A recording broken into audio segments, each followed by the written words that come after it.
The monk and the raindrop. A young monk stood in the monastery garden, watching a raindrop tremble at the edge of a leaf. The wind shifted, and the drop wobbled but did not fall. He frowned. "Master," he said, approaching the older monk who was quietly pruning a bonsai. "How can I understand the world? Is it in the raindrop, or somewhere beyond it?" The master didn't look up immediately. He sliced the branch cleanly, then set the shears down. "The world?" he said, finally. "You want it to fit in your hand?" The young monk hesitated. I want to see it, to know it." The master leaned back, letting the rain dampen his robe. "Then stop trying to hold it. That's all I can tell you."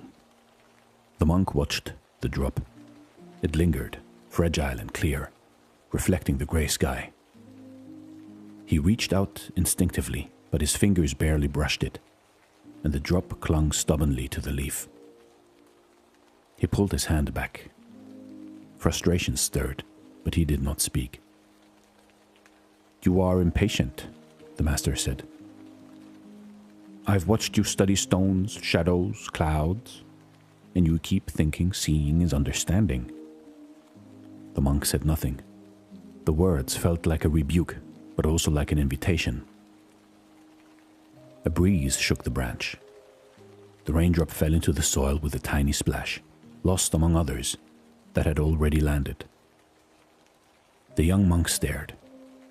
"It's gone," he said. The master shrugged. "It was never yours to hold. You can see it, touch it, wonder at it, but you will never own it." The young monk looked down at the wet earth, then back at the master, unsure if he had learned anything at all. "Then what is the point?" The master studied him, expression calm, hands resting on his knees. "I don't know. The point is often the question itself.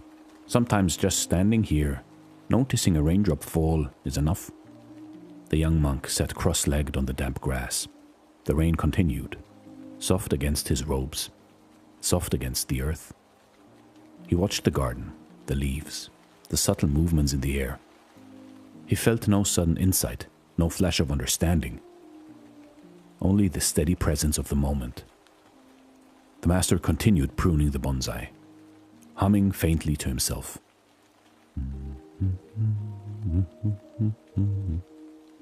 After a while, the young monk sighed. It was not a moment of triumph, but it was something. And perhaps, he thought, that was enough. You see, in life, in your life, understanding doesn't come from control. The young monk wants to grasp the world, but the master shows that trying to hold or own experiences or knowledge is futile. True awareness comes from presence, not force. The raindrop falls naturally, regardless of the monk's desire. By simply noticing it without trying to control it, he begins to experience a quiet understanding of life's flow. This is Dare to Do Motivation Stories. Thank you so much for watching, and stay blessed.